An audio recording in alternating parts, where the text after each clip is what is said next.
Jayashree Liberty Hospitals, on the occasion of 11th anniversary, free OP consultation and 20% discount in OP. Contact. Yes నమస్తే, నేను విజయ్. మనతో పాటు ఉన్నారు major Harshavardhan చవా. ఈయన direct anti terrorist ఆపరేషన్స్లో నేరుగా పాల్గొన్నారు. సార్తో మాట్లాడదాం.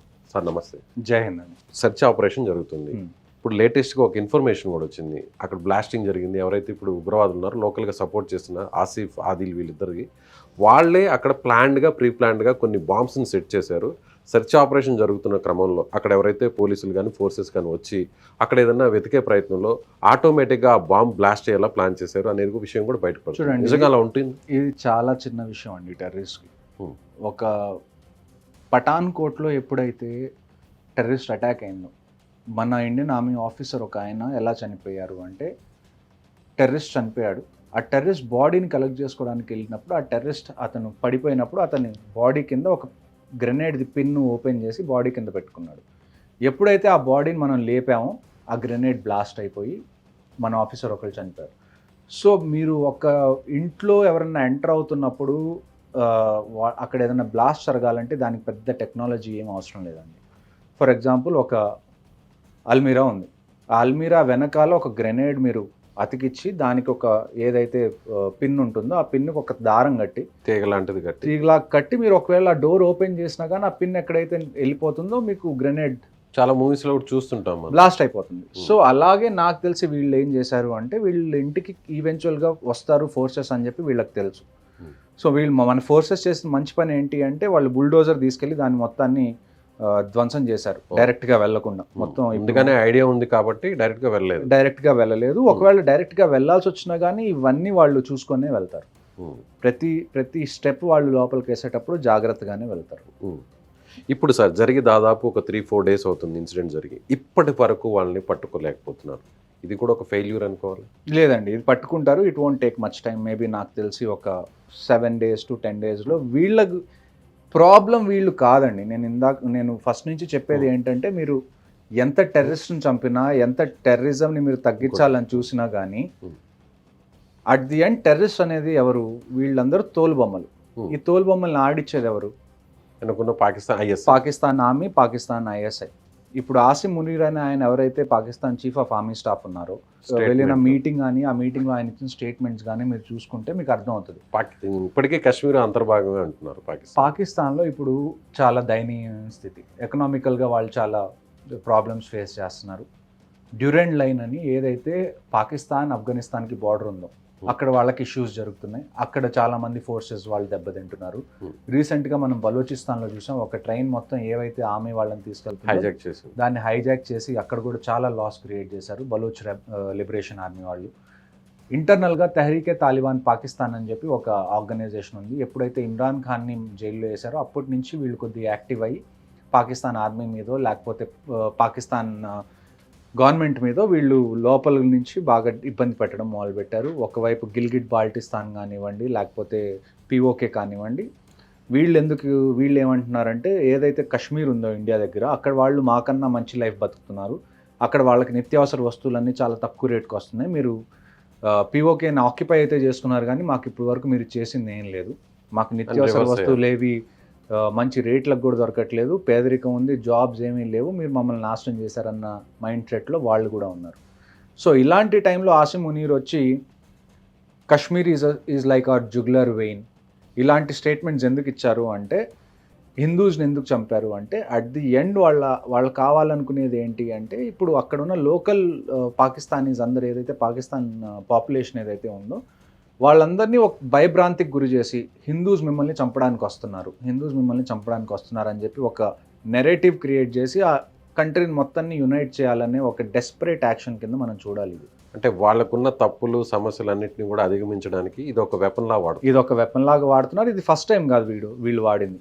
మీరు పాకిస్తాన్లో చూసుకుంటే పాకిస్తాన్ గురించి ఏం చెప్తారంటే, every country in this world has an army but Pakistan army has a country అని చెప్తారు. ఎప్పుడైతే అక్కడ ఎవరన్నా ఒక స్ట్రాంగ్ లీడర్ వచ్చి పిఎంఓ ప్రెసిడెంటో అయ్యి అక్కడ ప్రజల యొక్క సపోర్ట్ ఎప్పుడైతే తెచ్చుకుంటారో ఇమీడియట్గా పాకిస్తాన్ ఆర్మీ ఏం చేస్తుంది, ఒక మిలిటరీ కూ చేస్తుంది. ఆ తర్వాత అక్కడున్న ప్రైమ్ మినిస్టర్ని జైల్లో వేయడం, లేకపోతే వాళ్ళని బయటికి పంపించి పాకిస్తాన్ ఆర్మీ అక్కడ డిక్టేటర్షిప్ చేయడానికి ట్రై చేస్తుంది. సో పాకిస్తాన్ ఆర్మీకి పవర్ అనేది వాళ్ళ దగ్గర కంటిన్యూస్గా ఉండాలి అంటే వాళ్ళు ఇలాంటివి కంటిన్యూస్గా చేస్తూనే ఉండాలి. వాళ్ళే ఏదో ఒక సమస్యని క్రియేట్ చేయాలి, మళ్ళీ వాళ్ళే సాల్వ్ చేస్తున్నట్టు దాన్ని. ఖచ్చితంగా మీరు చూసుకోవాలి. మీరు ఇంకొక అతిపెద్ద జోక్ మనం చెప్పుకుంటుంది ఏంటి అంటే టెర్రరిజం హ్యాస్ నో రిలీజన్. టెర్రరిజంకి రిలీజన్ లేదని మీరు ఎలాగంటారండి? నిన్న జరిగిన ఇన్సిడెంట్ లో మరి రిలీజన్ చూసే కదా వాళ్ళు. రిలీజన్ చూసే మీరు చేశారు. And at the same time Pakistan పూర్తి పేరు ఏంటి? పాకిస్తాన్ పాస్పోర్ట్ పైన ఏం రాసి ఉంటుంది? It's called Islamic republic of Pakistan. ఒక కంట్రీ మొత్తం ఇస్లాంని బేస్ చేసుకొని ఫామ్ అయ్యి వాళ్ళు టెర్రరిస్ట్ని పంపిస్తుంటే, ఆ టెర్రరిస్టులు అందరూ మదర్సాల నుంచి బయటకు వస్తుంటే మీరు రిలీజన్కి ఏం సంబంధం లేదని ఎలా చెప్తారు? కదా, మనకు అసలు సంబంధం లేదు రిలీజన్కి. ఇక్కడ వాళ్ళు అసలు ముస్లిమ్స్ కాదు. మీకు కొన్నిసార్లు లైఫ్లో ఒక టైం వస్తుందండి where you have to call a spade a spade. తప్పుని తప్పుగా అనాలి, ముళ్ళుని ముళ్ళుతోనే తీయాలి. ఒక పద్ధతిగా మాట్లాడడానికి, పొలిటికల్లీ కరెక్ట్గా ఉండడానికి, మీ చుట్టుపక్కల ఉన్న మీ ఫ్రెండ్స్ అందరూ మేము మీ గురించి ఏమి అనుకోకూడదు, మా రిలేషన్స్ ఏమి పాడవకూడదు అని చెప్పి మీరు చాలాసార్లు ఏంటి అంటే చాలా సహనంతో ఓపికతో కూడా కాదండి, ఒక డిప్లొమాటిక్ ఆన్సర్స్ ఇవ్వడం మీరు మొదలు పెడతారు. డిప్లొమాటిక్ ఆన్సర్స్ ఇచ్చినప్పుడు ఏమవుతుంది అంటే మీరు ఎక్కడో చోట నిజాన్ని కప్పిపెట్టేస్తున్నారు. మీరు నిజాన్ని ఒప్పుకోకపోతే దానిలో రిఫార్మ్ అనేది జరగదు. ఒక రిలీజన్ వల్ల ఇంత జరుగుతున్నప్పుడు అది తప్పు అని మనం ఖచ్చితంగా గట్టిగా చెప్పకపోతే దాన్ని వాళ్ళు కూడా సరి చేసుకోలేరు. మీరు ఇవాళ మా చుట్టుపక్కల ఉన్న ఫ్రెండ్స్ ఏమన్నా అనుకుంటారు, లేకపోతే రిలీజన్ ఇలాగేమన్నా అంటే మా ఇంటి మీదకి ఎవరన్నా వస్తారు, ఇలాగ మీరు అనుకుంటే ఇంకా దీన్ని మీరు సెక్యులరిజం అనేది మన ఇండియాలో ఇప్పుడు చాలా అది అందరూ కూడా. సెక్యులరిజం అనేది ఒక వైపు నుంచి ఉంటే కుదరదు. సెక్యులరిజం అనేది అన్ని వైపుల నుంచి ఉండాలి. మన దేశ సంస్కృతి లౌకికవాదం అని అంటారు కదా. మరి అలాంటప్పుడు కాన్స్టిట్యూషన్ ఎప్పుడైతే ఫస్ట్ తయారు చేశారో అందులో సెక్యులరిజం అనే వర్డ్ లేదు కదండి. తర్వాత ఎందుకు వచ్చింది? పాకిస్తాన్ అనేది ఫామ్ అయింది ఎందుకు? మేము ముస్లిమ్స్ వీళ్ళతో ఉండలేమని చెప్పే కదా వాళ్ళు ఫామ్ చేసుకుంది. లేకపోతే ఇక్కడ మాకు ఎక్స్పెరిమెంట్స్ చేయనివ్వట్లేదు, మేము సైంటిఫిక్గా పెద్ద కంట్రీ అవుదాం అనుకుంటున్నారు, మాకు సపోర్ట్ చేయట్లేదు, మేము అందుకని విడిపోతున్నాం అన్నారా? కాదు కదా. మేము ముస్లిమ్స్ మాకు వీళ్ళతో పడదు అని అన్నప్పుడే కదా వాళ్ళు విడిపోయింది. కానీ మన ఇండియాలో ఉన్న ముస్లిమ్స్ అలా కోరుకోవట్లేదు కదా. ఇండియాలో మన అలా కోరుకుంటున్నారా కోరుకోవట్లేదా అన్నది పక్కన పెట్టండి. ఇప్పుడు ఏదైతే అటాక్ జరిగిందో ఇండియాలో ఉన్న ముస్లిమ్స్ చేశారా అటాక్? కాదు కదా, పాకిస్తాన్ నుంచి వచ్చిన వాళ్ళే చేశారు. కానీ వచ్చింది ముస్లిమ్స్ అని మీకు క్లియర్ కట్గా తెలుసు కదా. వాళ్ళు ఎక్కడ ట్రైన్ అవుతున్నారో మనకు తెలుసు. వాళ్ళు తప్పు చేస్తే దాన్ని మతానికి రుద్దడం కరెక్ట్ కాదు అనేది. వాళ్ళ మతాన్ని ఫాలో అయ్యి చేస్తున్నామని చెప్తున్నప్పుడు మీరెవరండి అది తప్పు కాదని చెప్పడానికి? మీరు దాన్ని ఏమంటారు, మీరు ఇండియాలో ఉన్నారు, మీరు ఇండియన్ ముస్లిం, మీరు మంచోళ్ళు అయి ఉండొచ్చు, మీకేమీ ఇండియన్ ఆర్మీ మీదో లేకపోతే ఇండియన్ గవర్నమెంట్ మీద మీకేమీ ఇబ్బంది లేదు, మీకేం వ్యతిరేకత లేదు, ఒప్పుకుంటాం. కానీ వచ్చిన వాళ్ళు ఏ మైండ్ సెట్తో వచ్చారు? హిందువుల్ని చంపాలి. హిందువుల్ని ఎందుకు చంపాలి? హిందువుల్నే ఎందుకు చంపాలి? ఆ క్వశ్చన్కి మీరు ఆన్సర్ చెప్పండి. ప్రతిసారి మాకు మీరు నచ్చ చెప్తారు, ఇస్లాం అంటే ఇది కాదు, ఇస్లాం అంటే అది కాదు. మాకు నచ్చ చెప్తారు ఎందుకంటే మేమేం చెయ్యం కాబట్టి. ఈ నచ్చ చెప్పడం ఏదో టెర్రరిస్ట్ చెప్పచ్చు కదా. టెర్రరిస్ట్ కదా ఇది మీకు చెప్పాల్సింది. మేమేమన్నా చేస్తున్నామా? మాకు మీరు హితబోధ చేయడానికి. హితబోధ చేయాల్సింది ఎవరికి? మీరు ఏ ఇస్లాం అయితే ఫాలో అవుతున్నారో అది తప్పు ఇస్లాం, అది చేయకూడదు అని చెప్పి మీరు టెర్రరిస్ట్లకు కదా చెప్పాలి. మాకు చెప్తే దానివల్ల లాభమే ఉంది. టెర్రరిస్ట్ అనేవాడికి కులం ఉండదు, మతం ఉండదు. వాడు అనుకున్నటువంటి ఎయిమ్నే వాళ్ళు టార్గెట్ చేస్తారు. వాడు అనుకునేది అలా వేరే వాళ్ళకి కల్మా చదవమని ఎందుకు చెప్పారండి? కల్మా చదవమని ఎందుకు చెప్పారు? కల్మా చదువుతున్న వాళ్ళని వదిలేసి చదవని వాళ్ళని ఎందుకు చంపేశారు? చూడండి, నేను అదే చెప్పేది, లైఫ్లో ప్రతి ఒక్కళ్ళకి ఒక పాయింట్ వస్తుంది. కానీ అదే కాశ్మీరియన్ ఒక ముస్లిం వాళ్ళ దగ్గర ఉన్న వెపన్ని లాక్కునే ప్రయత్నంలో అతను కూడా చనిపోయాడు కదా. అతన్ని కూడా టార్గెట్ చేసి చంపారు కదా. మరి చంపారు కాదని ఎవరన్నారండి? వాళ్ళ మోటివ్ ఏంటి? ఆయన కొలెటరల్ డ్యామేజ్ అయ్యాడు. ఆయన్ని చంపాలని రాలేదు కదా. చంపాలని వచ్చింది ఎవరిని చంపాలని వచ్చారు? టూరిస్ట్ని, హిందూస్ని. ఆయన కొలెటరల్ డ్యామేజ్ అయ్యారు. ఆయన చేసిన గొప్ప పనికి సెల్యూట్. ఆయన తప్పు పట్టే ఛాన్సే లేదు, ఆయన గురించి తప్పుగా మాట్లాడే ఉద్దేశం కూడా ఉండకూడదు. కానీ అట్ ద సేమ్ టైం ఏదైతే ఒక ప్రాబ్లంకి రూట్ కాజ్ ఏదైతే ఉందో దాన్ని ప్రక్షాళన చేయాల్సిన అవసరం ఉందా లేదా? సో ఇప్పుడు అంతా కూడా ఈ సమస్యకు పరిష్కారం ఇండియన్ ఆర్మీ, ఇండియన్ గవర్నమెంట్ కాదు, లోకల్గా ఉన్న కాశ్మీరియన్స్ చేతిలోనే ఉందంటారు. అవును. భవిష్యత్తు ఒక రకంగా చెప్పాలంటే కాశ్మీర్ భవిష్యత్తు, ఒక రకంగా ఇండియా భవిష్యత్తు కూడా వాళ్ళ మీద ఆధారపడి ఉందంటారు. నేను మీకు లాస్ట్ టైం కూడా చెప్పానండి, మీకు సర్ఫేస్ లెవెల్లో ఆర్టికల్ 370 తర్వాత కాశ్మీర్ చూడడానికి చాలా పీస్ఫుల్గా అంతా బాగానే ఉంది. కానీ మీరు అండర్ ది సర్ఫేస్ వెళ్తే తప్ప మీకు ఎగ్జాక్ట్గా అక్కడ ఉన్నది ఏంటి తెలియదు అని చెప్పి నేను మీకు లాస్ట్ టైం కూడా ఇంటర్వ్యూలో చెప్పాను. అవును. సో సేమ్ అదే జరిగింది ఇప్పుడు. సో లోపల నుంచి ఎవరైతే ట్రైటర్స్ ఉన్నారో, ఎవరైతే మనకి వెన్నుపోటు పొడుస్తున్నారో ప్రతిసారి, ఒక నార్మల్ కాశ్మీరీ ఏం కోరుకుంటాడు? టూరిజం బాగుండాలి, నాకు డబ్బులు రావాలి, నేను కడుపు నిండా తినాలి, నేను లైఫ్ ఎంజాయ్ చేయాలనే కోరుకుంటాం. మీరు మీ కమ్యూనిటీలోనే జనాలు మీ ఆశల్ని మీరు రీచ్ అవ్వకుండా చేయకుండా చేస్తున్నారు. ఇప్పుడు మీరు మాకు హితబోధ చేస్తారా, లేకపోతే మీకు ఎవరైతే అడ్డొస్తున్నారో వాళ్ళని తొలగిస్తారా అన్నది మీరు కంప్లీట్గా వాళ్ళ చేతుల్లోనే ఉంది. మరొక విషయం సార్, నేను కూడా అక్కడ చూశాను కాబట్టి, అంటే ఇప్పటి వరకు ఆఫ్టర్ దట్ అంటే మనకి స్వాతంత్రం వచ్చినప్పటి నుంచి ఇప్పటి వరకు కూడా అంత ఫైనాన్షియల్గా వాళ్ళు స్ట్రాంగ్గా ఉన్న పరిస్థితి లేదు.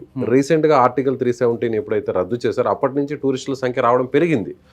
అలా ప్రతి ఒక్కరు కూడా ఫైనాన్షియల్గా ఇప్పుడిప్పుడే స్ట్రాంగ్ అవుతున్నారు, అది చూశారు కూడా. అవును. అయితే ఇప్పుడు వన్స్ ఒక్కసారి టూరిజం ఆగిపోతే ఆ డెవలప్మెంట్ని చూశారు, ఆర్థికంగా స్ట్రాంగ్గా ఉండడాన్ని చూశారు కాబట్టి మళ్ళీ వెనక్కి వెళ్ళే ప్రయత్నం అయితే చేయబోరు అనేది నా ఒపీనియన్. నా ఆశ కూడా ఇదే అండి. ఆర్టికల్ 370 కశ్మీర్కి ఉన్న అతిపెద్ద దౌర్భాగ్యం ఏంటి అంటే 2 ఫ్యామిలీలు కశ్మీర్ని పాలిస్తూ వచ్చినాయి. ఒకటి అబ్దుల్లాస్ ఫ్యామిలీ, ఒకటి ముఫ్తీ ఫ్యామిలీ. గవర్నమెంట్ చేసిన ఇంకొక తప్పు ఏంటి అంటే, ఇండియన్ గవర్నమెంట్ చేసిన ఇంకొక తప్పు ఏంటి అంటే, ఆర్టికల్ 370 తీసేసిన తర్వాత మీకు అంత తొందర ఎందుకు ఎలక్షన్స్ పెట్టాలని, మళ్ళీ కేంద్ర పాలిత ప్రాంతాలను కూడా చేశారు. మరి ఎలక్షన్స్ పెట్టి మీరు మళ్ళీ అక్కడ గవర్నమెంట్ తీసుకురావాల్సిన అవసరం ఏంటి? కనీసం ఒక 10-15 ఏళ్ళు అక్కడ గవర్నర్ రూలే ఉండాల్సింది.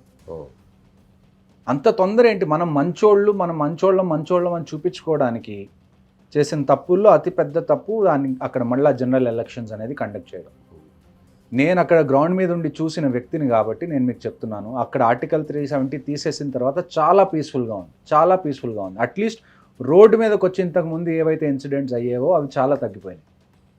సో కాబట్టి నేనేమంటానంటే, ఇప్పుడు కూడా గవర్నమెంట్ ఆలోచించాలి. ఏదైతే జమ్మూ అండ్ కాశ్మీర్లో గవర్నమెంట్ ఉందో దాన్ని డిజాల్వ్ చేయండి. At least for the next 10 years keep governors rule.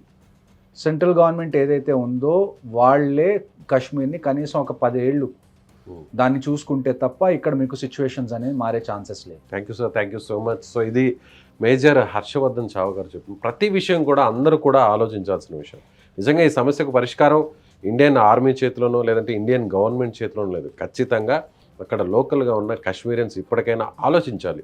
ఉగ్రవాది, టెర్రరిజం అనే పదాన్ని అక్కడి నుంచి పూర్తిగా తుడిచిపెట్టాలంటే లోకల్ సపోర్టింగ్ అనేది 0 లెవెల్లో కట్ అయిపోవాలి.